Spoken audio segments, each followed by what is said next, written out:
सौमुख्यनाम परिवर्धितमन्त्ररूपौ वैमुख्यभावपरिमार्जनकर्मबद्धौ प्रामुख्यकीर्तिवरदानविधानकर्मौ लक्ष्मीगणेशचरणौ शरणं प्रपद्ये।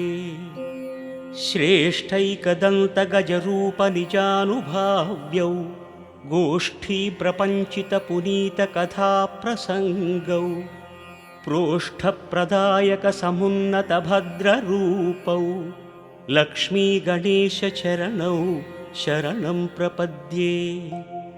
राजद्विलासकपिलाह्वयरूपभासौ भ्राजत्कलानिवहसंस्तुतदिव्यरूपौ सौजन्यभासुरमनोविषयप्रभासौ लक्ष्मीगणेशचरणौ शरणं प्रपद्ये। विभ्राजदात्मगजकर्णिकया सुवेद्यौ शुभ्रांशुसौम्यरुचिरौ शुभचिन्तनीयौ अभ्रङ्कषात्ममहिमौ महनीयवर्णौ लक्ष्मीगणेशचरणौ शरणं प्रपद्ये।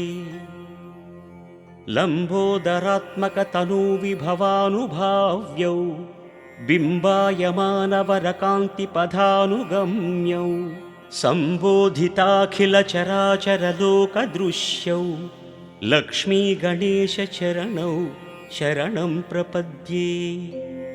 दुष्टासुरेषु विकटीकृतनैजरूपौ शिष्टानुरनचणौ शिखरायमाणौ सृष्टिस्थितिप्रलयकारणकार्यमग्नौ लक्ष्मीगणेशचरणौ शरणं प्रपद्ये।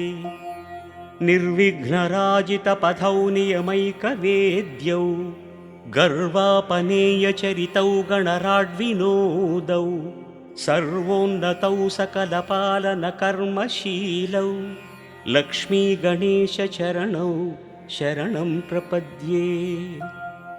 गाणाधिपत्यपदवीप्रविभक्तदीपौ प्राणप्रदानकुशलौ प्रविलासभावौ त्राणोत्सुकौ निरतभाग्यविधानशीलौ लक्ष्मीगणेशचरणौ शरणं प्रपद्ये।